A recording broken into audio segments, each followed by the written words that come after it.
Bismillahirrahmanirrahim.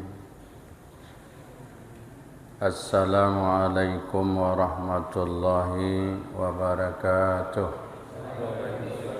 Kali ini saya akan menjelaskan ada 10 keutamaan sifat pemaaf dan ada 5 cara menjadi orang yang pemaaf. Mudah-mudahan kita berharap menjadi orang yang pemaaf, tidak menjadi orang yang pendendam. Hidup ini Pak, kalau banyak kali orang yang kita benci nggak enak, nggak nyaman, kita nggak bebas,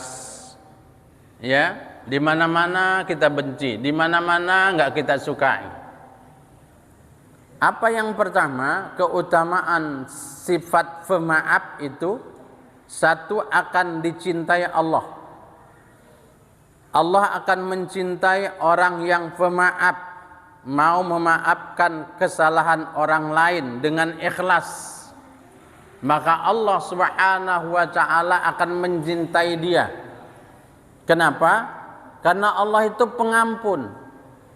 Bagaimanapun hambanya ini punya dosa yang banyak sekalipun, kalau dia bertobat kepada Allah Subhanahu wa ta'ala, berhenti, menyesal, tak mengulangi lagi, maka Allah akan ampuni dosa seseorang itu. Makanya di dalam satu hadis Nabi Muhammad SAW dijelaskan, Innallaha khafun yuhibbul afwa. Sesungguhnya Allah itu maha pemaaf dan suka memaafkan. Karena Allah itu maha pemaaf Pak, kita sebagai hambanya harus mencontoh sifat Allah yang pemaaf, pengampun kepada hambanya. Yang kedua, orang yang pemaaf itu akan mendapatkan ampunan dari Allah Subhanahu wa ta'ala. Karena dengan memaafkan kesalahan orang lain, maka Allah mengampunkan dosa kita. Kalau kita tidak memaafkan kesalahan orang lain, Allah enggak mengampunkan dosa kita. Itulah beratnya ini. Jadi hubungan kita sama manusia ini harus kita jaga. Kita jalin. Supaya kita ini bisa menjadi orang yang pemaaf. Dalam satu hadis Nabi dijelaskan, sahabat pernah bertanya sama Nabi, Ya Rasulullah, ada seorang wanita rajin sholat, rajin puasa, sholat tahajud nggak tinggal, tapi dia buruk dengan tetangganya, suka zolimi tetangganya. Maka kata Rasulullah, dia itu ahlin nar, hiya ahlin nar, dia itu masuk neraka. Maka di dalam Islam, kita yang ideal ini hablum minallah wa hablum minan nas. Orang rajin ibadah pun Pak, kalau buruk sama orang, tak baik sama orang, itu enggak jaminan lolos masuk surga dengan baik.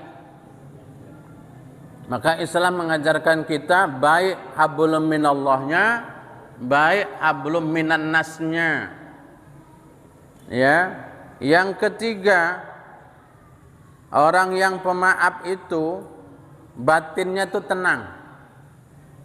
Kita kalau mau jadi orang bahagia, jadi orang yang pemaaf. Orang pendendam itu Pak, apalagi dendamnya itu bertahun-tahun.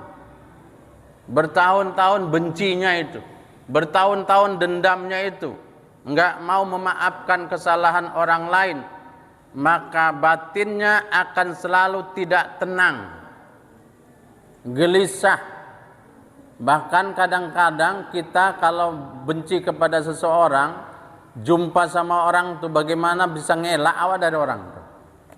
Enggak tenang batin, hidup gelisah, enggak nyaman. Makanya kita kalau mau hidup nyaman, tenang hati itu jadi orang yang pemaaf.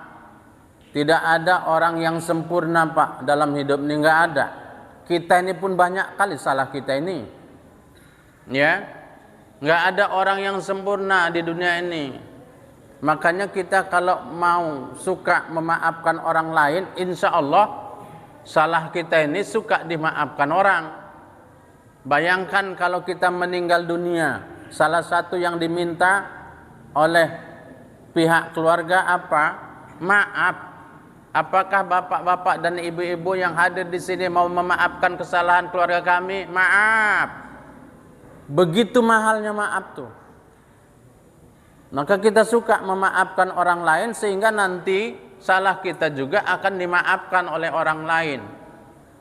Yang keempat, orang yang pemaaf itu akan ditinggikan derajatnya, kelasnya, ya, di sisi Allah Subhanahu wa taala.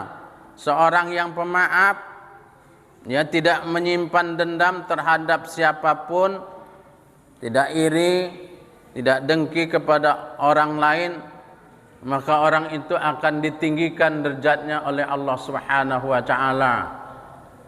Tentu kita ingin derajat kita, kelas kita itu dinaikkan oleh Allah Subhanahu wa taala. Salah satunya jadi orang yang pemaaf. Yang kelima, pemaaf itu akhlak yang mulia. Akhlak itu yang baik, akhlak yang terpuji. Makanya Rasulullah SAW menjelaskan dalam satu hadisnya. Kata Rasulullah, ada 3 akhlak yang mulia. Apa yang pertama? Bila diberi, ia bersyukur. Itu akhlak mulia tuh, Pak. Makanya kita kalau menerima sesuatu atau anak kita menerima sesuatu, yang harus kita ajarkan pertama, ucapkan alhamdulillah dulu. Kedua, baru terima kasih. Ya, jangan terima kasih dulu. Alhamdulillah dulu, baru ucapkan terima kasih. Kalau sama Allah bukan terima kasih, sama Allah itu bersyukur. Kadang-kadang kita terbalik-balik. Sama Allah kita bilang terima kasih. Sama Allah itu padanan katanya adalah bersyukur. Tapi kalau sesama manusia itu mengucapkan terima kasih. Ajarkan sama anak kita untuk bersyukur dulu, baru kita mengucapkan terima kasih. Yang kedua, orang yang mampu memberikan balasan tetapi dia memaafkan, itu mulia, coba. Dia mampu balas, sanggup, dia punya kekuasaan, tapi dia maafkan. Itu akhlak mulia. Ada kesempatan dia balas, sakit hatinya itu ada kesempatan dia balas, tapi dia nggak balas, dia maafkan. Kalau hukum pun berjalan, jalanlah, tapi dia maafkan, Pak. Itu luar biasa. Yang ketiga adalah bila ia marah, maka dia bisa mengendalikan amarahnya, tidak sampai mencelakakan orang.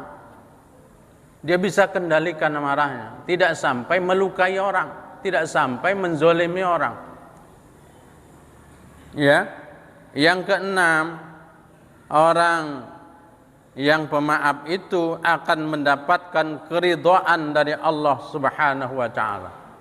Allah ridha, Allah senang. Maka kita dalam hidup ini enggak ada yang kita cari selain ridha Allah Subhanahu wa taala. Ya. Yang ketujuh, membuat pikiran dan tubuh menjadi lebih sehat. Karena seseorang yang tidak mau memaafkan kesalahan orang itu akan mempengaruhi fisik, Pak. Ini penelitian. Ada satu penelitian, satu studi ya, telah membuktikan bahwa orang yang menyimpan dendam pribadi dapat meningkatkan tekanan darah dan denyut jantung yang berakibatkan perasaan yang tidak dapat terkendalikan. Jangan salah, Pak. Orang sakit itu bukan hanya kondisi karena makan tak teratur, istirahat tak benar, tapi kadang-kadang pikiran dan hati. Hatinya tuh nyimpan benci aja sama orang, itu akan berpengaruh kepada fisik. Hatinya tuh nengok orang nggak suka aja, itu akan berpengaruh kepada fisik. Orang pemaaf itu akan menyembuhkan penyakit. Itu studi, riset. yang dibuktikan oleh orang. Makanya kita dalam hidup ini kalau jadi orang yang pemaaf, kayak hati kita tuh kayak tutup botol, plong gitu dia Pak. Plong gitu, nggak punya beban kita. Mudah-mudahan jadi orang pemaaf supaya kita jadi orang yang sehat lahir dan batin. Yang berikutnya para jamaah yang dicintai Allah, yang kedelapan, menunjukkan kualitas diri seseorang. Kualitas diri seseorang itu tergantung kepada orang itu pemaaf, berlapang dada apa enggak. Ya. Salah satu penyebab orang yang tidak bisa mengendalikan emosionalnya itu tanda sikitlah pengalaman dan ilmunya, Pak. Kualitas seseorang tahu diri seseorang itu adalah bagaimana dia bisa memaafkan kesalahan orang lain. Bagaimana dia bisa mengendalikan orang lain. Karena kualitas seseorang akan terlihat dari keadaan sehari-harinya dalam perbuatan dan pikiran, termasuk dia mampu memaafkan kesalahan orang lain, bagaimanapun besarnya kesalahan orang itu. Yang kesembilan, ini penting, yang kesembilan itu apa? Sifat pemaaf itu dapat menghilangkan permusuhan.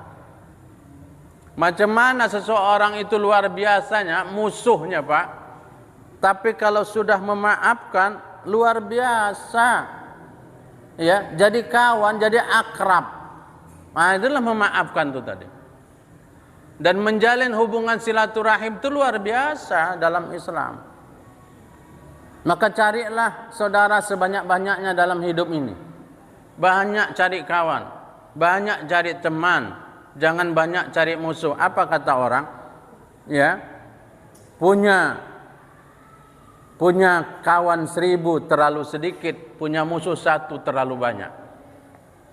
Maka dalam hidup ini kita cari kawan sebanyak-banyaknya. Makin banyak kawan kita, makin banyak saudara kita, makin ringan hidup ini.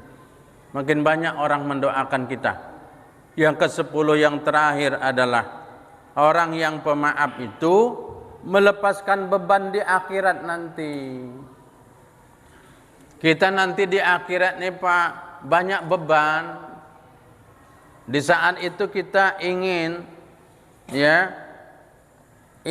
kita ini melepaskan beban kita. Ada satu riwayat, ya, ini dari Rasulullah SAW, dari Abu Hurairah. Barang siapa yang pernah melakukan kezaliman terhadap saudaranya, baik menyangkut kehormatannya atau sesuatu yang lain, maka hendaklah ia minta dihalalkan atau dimaafkan darinya hari ini sebelum dinar dan dirham itu tidak berlaku. Artinya apa? Kalau kita memaafkan di sini nanti, di dunia ini.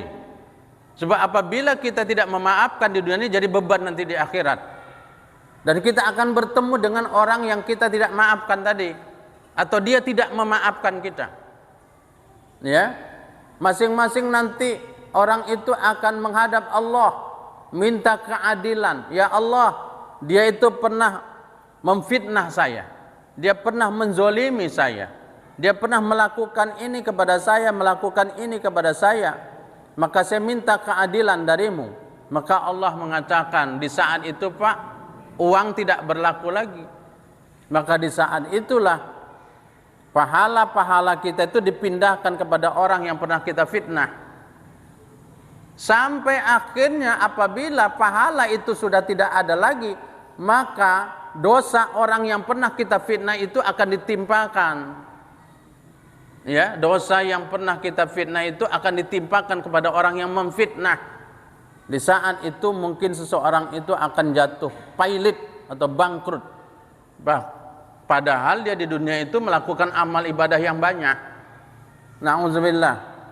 Maka sempatkan kita di sini, datangi teman, datangi saudara kita untuk saling memaafkan. Apalagi ada saudara, teman, sahabat kita sudah lama enggak kita datangi, Pak. Datangi. Ya, minta maaf kepadanya. Mudah-mudahan nanti di akhirat kita tidak ada lagi beban. Ya, sehingga kita masuk surga itu dengan tenang, dengan lancar, dengan mudah. Amin. Ya Allah, amin ya Rabbal. Bagaimana menjadi orang yang pemaaf? Ini dia syaratnya. Ada 5 syarat menjadi orang yang pemaaf. Mudah-mudahan dengan tema ini kita jadi orang yang pemaaf. Mintalah sama Allah, ya Allah jadikanlah kita ini menjadi orang yang pemaaf dan suka memaafkan orang lain. Ada 5 dia Pak caranya. Pertama, yakini bahwa Allah mencintai orang pemaaf. Kalau kita ingin dicintai Allah ya, Allah meridhoi orang yang pemaaf. Allah mengampuni dosa orang yang pemaaf, kesalahan orang lain. Maka jadilah orang yang pemaaf. Supaya Allah ini senang sama kita. Jangan jadi orang yang pendendam. Jadi orang pendendam tuh nggak enak Pak, nggak nyaman, nggak nikmat. Sebab dalam hidup ini yang selalu jadi pikiran kita ada 2 aja. Pertama orang yang kita cintai, kedua orang yang kita benci. Itu jadi pikiran kita itu. Jadi lepaskan itu, lepaskan beban kita itu. Ya.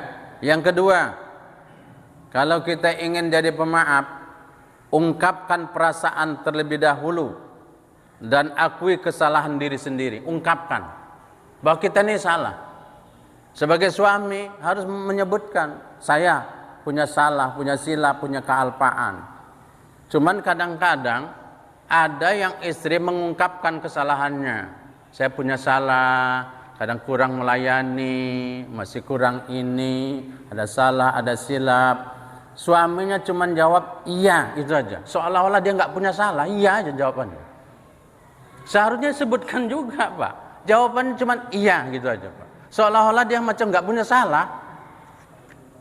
Nggak ada manusia nggak punya salah Pak. Karena ada model suami ini Pak, pertama iya, yang kedua terserah. Nah itulah modelnya. Jadi apapun usul dari istrinya, macam mana Bang, ini macam mana, terserah. Nah itu aja nih modelnya. Ada yang model gitu Pak. Ada yang model terserah. Kalau kita bikin gini macam mana, rumah kita dicat apa, terserah. Kalau ini diganti macam mana, terserah. Terserah aja. Jadi ada model suami yang terserah aja. Ada yang modelnya istrinya sudah sampai 10 menit minta maaf, dia jawabnya iya, itu aja dia Pak. Seolah-olah dia pula nggak punya salah. Kita ini banyak salah sebagai kepala rumah tangga, apalagi sebagai seorang suami. Ya, nah, saatnya kita nggak boleh kita Pak tidak bersalaman. Memang harus bersalaman, Bang. Kita kiriman aja Bang ya, cas nggak bisa. Nah, harus saling memaafkan. Bersalaman itu Pak dalam hukum agama itu sunnah. Salaman itu sunnah. Apabila 2 orang muslim bertemu dan bersalaman, maka Allah menggugurkan dosanya sebelum mereka berpisah. Ini sunnah. Bukan yang kita bikin-bikin. Salaman itu sunnah Pak. Sunnah Nabi. Nabi yang ngajarkan kepada kita. Hadisnya khusus lagi Nabi menyebutkan. Ya. Jadi jangan kita merasa kita ini nggak punya salah gitu deh. Jadi ungkapkan, saya punya salah. Salah saya ini, apalagi sama orang tua ya. Orang tua kita ini bekejar dengan waktu. Yang ketiga, ingat kebaikan orang. Ingat kebaikan orang, lupakan kebaikan kita. Jangan terbalik. Ingat kebaikan orang itu, lupakan kebaikan kita. Ya. Sebaliknya, ingat kesalahan kita, lupakan kesalahan orang. Kalau kita ngingat kesalahan orang aja, nggak mau kita maafkan orang tuh. Ya, yang kita ingat itu Pak, ingat kesalahan kita kepada orang lain, lupakan kesalahan orang kepada kita. Selesai. Mudah-mudahan kita jadi pemaaf itu. Itu kuncinya yang ketiga. Kunci yang keempat. Nah, apa kunci yang keempat? Senanglah mendengarkan tausiah, dengarkan ceramah, dengarkan nasihat. Orang ini Pak kalau udah dengarkan nasihat, ceramah, tausiah, mudah-mudahan sedikit banyak adalah yang nyangkut. Adalah terbuka hati itu. Maka kata Rasulullah dalam hadisnya, hati kita tuh kayak bumi ini. Bumi ini ada yang subur, ada yang gersang. Kalau suburnya bagaimanapun, kalau jarang-jarang dia disiram, dipupuk, dijaga, ini akan gersang nih. Tapi bagaimanapun gersangnya hati itu, diibaratkan bumi kita tadi itu, kalau sering disiram-siram, dipupuk, dijaga, mudah-mudahan jadi subur dia. Jadi kalau kita sering dengar-dengar ini, mudah-mudahan terbuka juga hati kita itu, Pak. Enggak banyak, sikit. Enggak sekarang, mungkin kita berpikir lagi duduk kita, iya, hidup ini enggak lama. Ya, hidup ini enggak lama, hidup ini bakal kutinggalkan. Bagaimana nanti kalau aku meninggal dunia ini, banyak kali salahku sama orang lain. Bagaimana kita mempertanggungjawabkan kita nanti di hadapan Allah. Yang paling berat ini kan persoalan mempertanggungjawabkan kita di hadapan Allah Subhanahu wa taala. Ya. Ini tidak akan bergeser kaki kita ini, Pak, sebelum kita bisa mempertanggungjawabkan apa yang kita lakukan di dunia ini. Yang kelima terakhir, bagaimana, Pak, menjadi orang yang pemaaf. Yang kelima ini penting. Miliki sifat lapang hati. Al-hilmu, lapang hati. Hati kita kalau udah lapang nih, Pak, enak nerimanya. Hidup ini tergantung kepada hati. Makanan kayak mana enaknya pun kalau hati nggak enak, jadi nggak enak. Ini tergantung hati nih, Pak. Bagaimanapun menunya itu sederhana, kalau hati lagi enak, enak itu semuanya. Bagaimana menjadi orang yang lapang hati? Satu, persiapkan mental kita untuk menghadapi orang yang ada yang menyenangkan, ada yang tak menyenangkan. Hidup ini, Pak, tidak semuanya orang menyenangkan kita. Enggak. Macam manapun baiknya kita, pasti ada orang yang pro, pasti ada yang kontra. Ada kelompok hater, ada kelompok lover namanya. Pasti ada itu. Enggak selamanya orang tuh senang sama kita, padahal yang kita lakukan itu udah baik, Pak. Tapi kalau ada orang seperti itu, kita lapang hati aja. Orang yang kita kerjakan udah bener kok, udah lurus, silakan. Jalan terus, karena kita mencari keridhaan Allah. Enggak kita pentingkan itu. Ya. Yang kedua, bagaimana orang menjadi orang yang lapang hati? Memahami latar belakang orang yang sangat beragam. Bapak kalau bergaul sama orang akan menemukan sifat orang yang macam-macam. Beragam sifat orang. Ada orang yang pendiam, ada orang yang diseluruhi sikit aja pemarah, ada orang yang nggak bisa tersinggung. Itu akan kita hadapi, dan kita harus siap mental menghadapi orang itu. Nggak bisa orang dipaksakan mirip macam kita, nggak ada tuh, Pak. Orang tuh harus sifatnya macam kita, nggak ada. Kita harus siap menghadapi itu dengan beragam sifat orang, dengan latar belakang yang berbeda. Ya, kita harus siap menghadapi itu. Yang ketiga, bagaimana, Pak, supaya jadi orang yang lapang hati? Mengalah untuk menang. Kalau mengalah itu baik, kita mengalah demi untuk kemenangan, demi untuk kebaikan. Ya, demi untuk kebaikan. Dan yang keempat, kalau mau kita jadi orang yang lapang hati, jadilah orang pemaaf. Mudah-mudahan kalau kita jadi orang yang pemaaf, kita akan bersifat lapang hati, dan hidup ini pun lapang. Ya, hidup ini lapang, tenang kita melihat dunia ini, lapang dunia ini, Pak. Lihatlah dunia ini bunga-bungaan yang semerbak dan indah, sehingga kita nyaman di dalam kehidupan ini. Jangan kita ketika melihat kehidupan ini bagaikan monsternya akan menerkam kita, nggak nyaman hidup. Ya, latihlah diri kita, latihlah hati kita. Mudah-mudahan kita jadi orang yang pemaaf, mau meminta maaf, dan suka memaafkan kesalahan orang lain. Inilah tema kita malam hari ini. Mudah-mudahan bermanfaat dan berguna bagi kita semua. Akhirnya kita mohon kepada Allah Subhanahu wa taala, mudah-mudahan kita semua jadi orang-orang yang pemaaf, tidak menjadi orang yang suka mendendam kepada orang lain.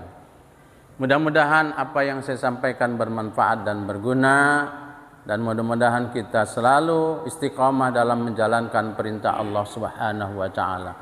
Mohon maaf lahir dan batin. Akhirul kalam, billahi taufiq wal hidayah.